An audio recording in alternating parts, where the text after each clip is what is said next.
그러나 우리가 어제 살펴보았듯이 선교는 하나님의 일입니다. 하나님께서 이미 선교지를 정하셨습니다. 가이사랴에 있는 백부장 고넬료가 바로 하나님께서 택하신 선교지였습니다. 하나님은 이처럼 자신이 직접 선교지를 택하여서 선교를 진행하십니다. 그리고 하나님께서 직접 그곳에 보내실 선교사도 택하셨습니다. 하나님은 베드로를 선교사로 부르셨습니다. 그리고 베드로에게 사양하지 말고 또 망설이지도 말고 하나님께서 보내시는 곳 가이사랴로 가라, 그렇게 명령하셨습니다. 그 이방인 고넬료에게 선교사 베드로를 보내신 것입니다. 베드로가 직접 보낸 사람들이 고넬료가 직접 보낸 사람들이 베드로를 찾아왔고, 베드로는 하나님의 명령을 따라 고넬료의 집으로 길을 나섰습니다. 그리고 드디어 베드로와 고넬료와 베드로가 만나게 되었습니다. 우리 오늘 본문 25절 26절 말씀 함께 읽어보겠습니다. 같이 읽겠습니다. 마침 베드로가 들어올 때에 고넬료가 맞아 발 앞에 엎드려 절하니 베드로가 일으켜 이르되 일어서라, 나도 사람이라 하고 아멘. 고넬료는 베드로를 사모하는 마음으로, 하나님께서 주신 그 사모하는 마음으로 기다리고 있었습니다. 예배를 드릴 때 우리의 마음이 이런 마음 되면 좋겠다 싶습니다. 우리가 이번 주도 예배 드리고 또 다음 주도 예배 드리니까 그저 식상하게 매너리즘에 빠져서 예배를 드릴 때가 참 많이 있습니다. 그런데 이런 마음으로, 사모하는 마음으로 하나님 앞에 서는 것이 중요하겠다 싶습니다. 베드로가 이르렀을 때 고넬료는 발 앞에 엎드려 절함으로 베드로를 맞이했습니다. 이 행동은 베드로를 마치 하나님처럼, 마치 그들이 생각했던 신처럼 그렇게 여긴 것입니다. 고넬료의 성품이 어떠한지 보여줍니다. 왜냐하면 고넬료는 여기 식민 통치를 하기 위해 온 군인이었습니다. 게다가 군대에서도 꽤 높은 지위에 있는 백부장이라는 지위에 있는 그런 사람이었습니다. 이런 사람이 어떤 사람 앞에서 절하고 있는가 하면 식민 지배를 당하는 사람 앞에 절하고 있다라는 것이죠. 사실 이 일은 쉽지 않은 것입니다. 우리도 일제 그 식민 지배를 받는 통치기에 일본군 장교가 우리나라 사람 앞에 이렇게 엎드려서 절했다, 이런 모습 우리가 상상이나 할 수 있겠습니까? 그런데 이런 일이 일어난 것입니다. 고넬료가 이런 일을 행한 것이죠. 그가 얼마나 하나님을 사랑하고 있었는지, 하나님을 사모하고 있었는지 알 수 있는 장면입니다. 고넬료의 신앙심이 이렇게 깊었다라는 것이죠. 그는 자기 체면, 자기 사회적인 어떤 지위, 이런 것보다 무엇을 더 소중하게 여겼는가 하면 하나님의 말씀을 더 소중하게 여겼습니다. 하나님의 명령을 더 소중하게 여기는 그런 마음 자세를 갖고 있었습니다. 우리도 이런 마음이 필요합니다. 내 사회적인 지위가 어떠한데, 내 사회적인 체면이 어떠한데 하는 것보다도 하나님의 말씀 더 높여드리고, 하나님 말씀하시면 그것들 다 내려놓고 하나님 말씀 앞에 엎드릴 수 있는 그런 자세가 필요하다라는 것입니다. 베드로도 대단합니다. 엎드려 절하는 고넬료를 보고 당연하다, 내가 사도고 내가 예수님 수제자인데 당연하다, 이렇게 여기지 않았습니다. 극진히 대접을 받고 존중을 받는 것은 사람들마다 다 원하는 일입니다. 그런데 베드로는 이방인 앞에서도 나도 사람이다, 이렇게 당연한 말 고백하고 있습니다. 자신은 절을 받을 하나님이 아니다, 경배를 받을 하나님이 아니다, 그저 사람이다, 그저 나도 당신과 동일한 사람입니다 라고 그렇게 겸손하게 그 앞에서 자신도 엎드리고 있다라는 것이죠. 이어지는 이야기에서 베드로는 여기에 오는 일이 그렇게 쉽지만은 않았습니다 라고 솔직하게 고백합니다. 그저 가면을 쓰고 내가 어떠해서 왔다 이렇게 말하는 것이 아니라 솔직하게 그저 자신을 고백하고 있습니다. 내가 유대인인데 유대인 입장에서 이방인의 집에 이렇게 들어오는 일이 그렇게 쉬운 일은 아닙니다 라고 솔직하게 고백합니다. 이 솔직하게 고백하는 것 위에 하나님의 역사가 나타나게 되어 있습니다. 이방인과 유대인 사이에는 이런 가로막힌 담이 있다라고 솔직하게 인정합니다. 우리 28절 말씀 함께 읽어보겠습니다. 28절입니다. 이르되 유대인으로서 이방인과 교제하며 가까이 하는 것이 위법인 줄은 너희도 알거니와 하나님께서 내게 지시하사 아무도 속되다 하거나 깨끗하지 않다 하지 말라 하시기로. 아멘. 베드로는 먼저 유대인인 자신이 이방인과 이렇게 교제하는 것이 위법, 법을 어기는 것이다, 율법을 범하는 것이다 라고 솔직하게 고백합니다. 그리고 그럼에도 여기 온 이유에 대해서 말을 이어갑니다. 그것은 하나님께서 명령하셨다라는 것입니다. 하나님께서 지시하셨고 하나님께서 말씀하셨기 때문에 내가 여기 왔다라는 것이죠. 하나님은 아무도 함부로 속되다고 판단하지 말아라, 너희 마음대로 속되다 아니면은 깨끗하지 않다 그렇게 말하지 말아라 라고 말씀하셨다라는 것입니다. 하나님께서 이렇게 말씀하셨지만 이를 따르는 일은 그렇게 말처럼 쉬운 일은 아닙니다. 자기 민족 유대인들에게 어떤 질책을 받을 것인지, 율법을 어겼다고 어떻게 정죄를 받을 것인지 분명히 베드로는 인지하고 있었기 때문입니다. 사실 이런 외부적인 질책이나 정죄도 문제이겠지만 더 큰 것은 자기 자신 안에서도 내키지 않는 일이었다라는 것이죠. 평생 지켜온 전통, 우리 유대인과 이방인 사이에는 이런 벽이 있어, 이런 넘어서는 안 되는 선이 있어 라는 평생 지켜온 이 전통을 뒤로하고 하나님의 명령에 순종하는 일은 웬만해서는 쉽지 않은 일이었습니다. 베드로는 이런 벽들을 넘어 여기 고넬료의 집까지 온 것입니다. 유대인이라는 다른 사람들의 시선, 그리고 자기 자신이 평생 동안 지켜온 그 신념, 이 벽들을 넘어서 하나님께 순종하는, 하나님의 말씀에 순종하는 결단을 내린 것입니다. 사랑하는 여러분, 말씀을 대하는 우리의 자세가 어떠한지 이 베드로의 경우 또 이 고넬료의 경우를 보면서 한번 돌아볼 수 있는 시간이 되었으면 좋겠습니다.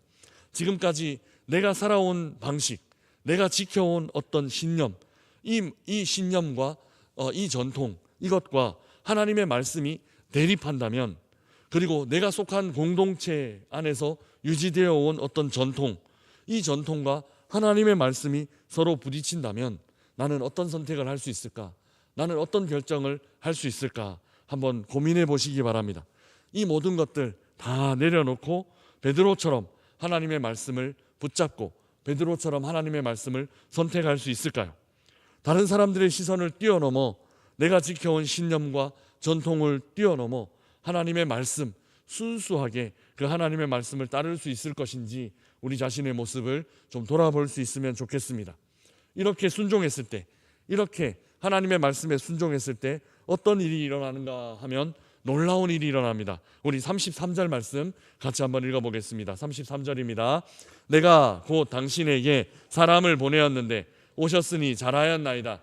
이제 우리는 주께서 당신에게 명하신 모든 것을 듣고자 하여 다 하나님 앞에 있나이다. 아멘. 고넬료는 자신의 집에 모인 사람들을 이렇게 소개하고 있습니다. 이 사람들은 하나님께서 당신을 통해 말씀하실 것을 듣기 위해 모인 사람이다 라는 것입니다. 듣기 위해 모인 사람. 하나님의 말씀을 베드로가 들었습니다. 하나님의 말씀을 베드로가 듣고 순종했습니다.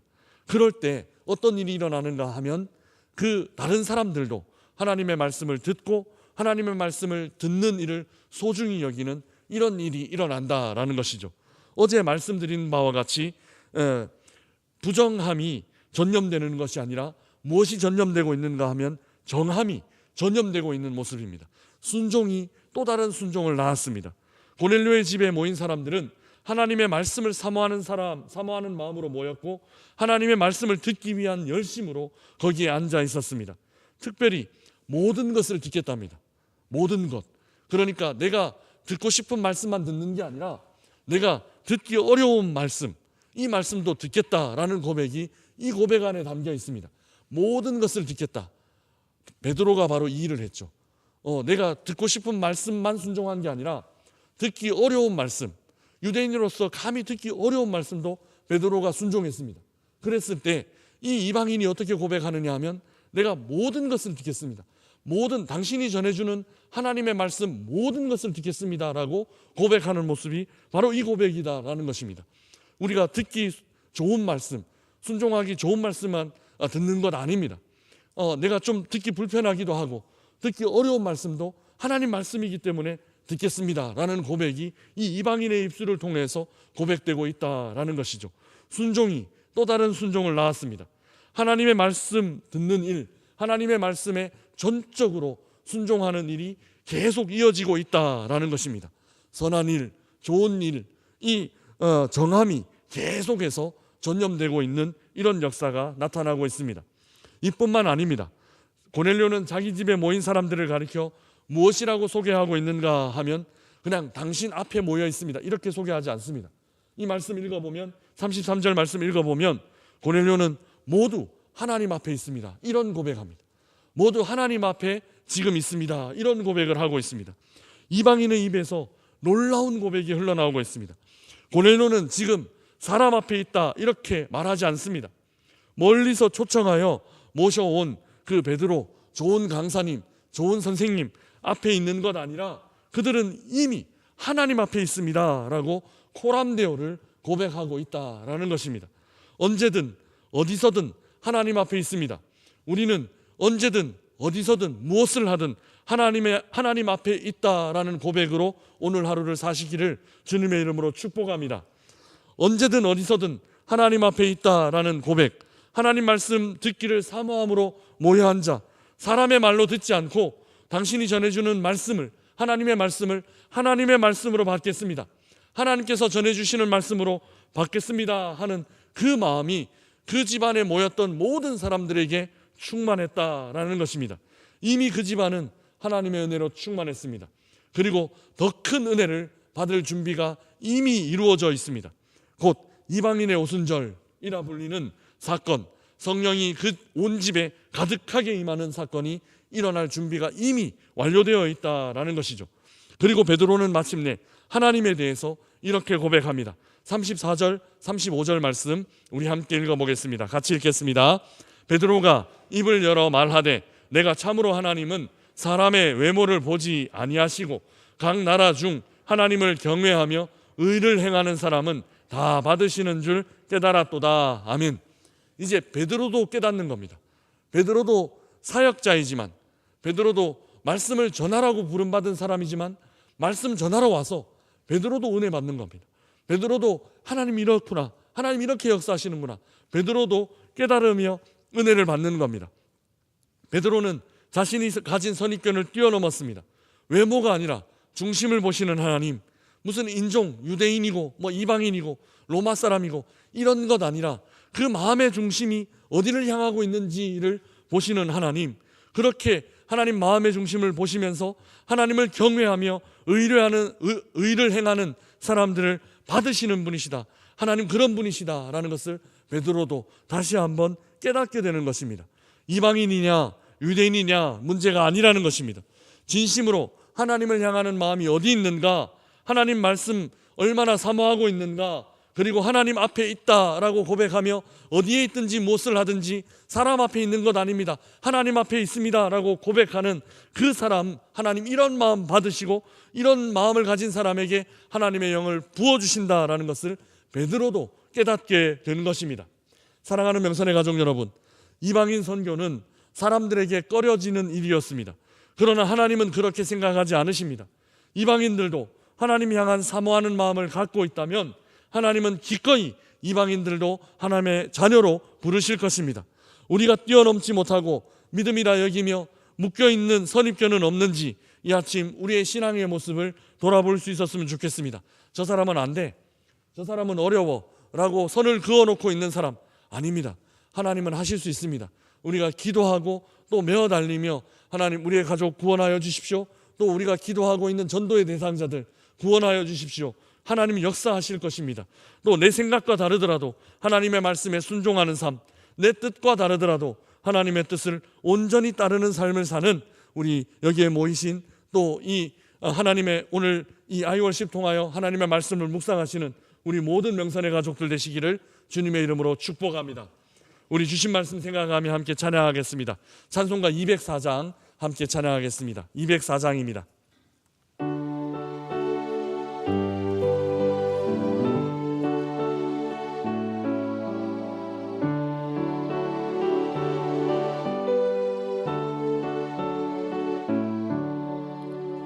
주의 말씀 듣고서 준행하는 자는 반석 위에 터 닦고 집을 지음 같아. 비가 오고 물 나며 바람 부딪혀도 반석 위에 세운 집 무너지지 않네. 잘 짓고 잘 짓세 우리 집 잘 짓세. 만세 반석 위에다 우리 집 잘 짓세. 주의 말씀 듣고도 행치 않는 자는 모래 위에 터 닦고 집을 지음 같아. 비가 오고 물 나며 바람 부딪힐 때 모래 위에 지은 집 크게 무너지네. 잘 짓고 잘 짓세 우리 집 잘 짓세. 만세 반석 위에다 우리 집 잘 짓세. 세상 모든 사람들 집을 짓는 자니 반석 위가 아니면